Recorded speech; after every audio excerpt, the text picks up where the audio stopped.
Sri Lanka premier লিগে মোস্তাফিজুর রহমান নিজের দ্বিতীয় ম্যাচ খেলতে নেমে বল হাতে জ্বলে উঠলেন। 4 ওভারে মাত্র 30 রান দিয়ে 2টি উইকেট সংগ্রহ করেছেন মোস্তাফিজুর রহমান।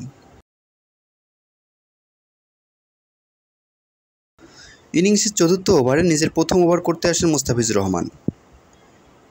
প্রথম ওভারে মাত্র 6 রান দিয়ে 1টি উইকেট সংগ্রহ করেন মোস্তাফিজুর রহমান। নিজের দ্বিতীয় ওভার করতে এসে মোস্তাফিজুর রহমান 10 রান দিয়ে থাকেন উইকেট শূন্য।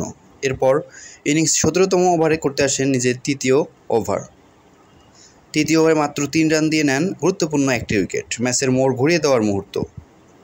কিন্তু পরবর্তীতে ইনিংসের 19তম ওভার করতে এসে রান বিলিয়ে যান এবং ম্যাচ হাত থেকে বেরিয়ে যায়। প্রথম ম্যাচের মতো এদিনও মোস্তাফিজের দল পরাজয় বরণ করেন।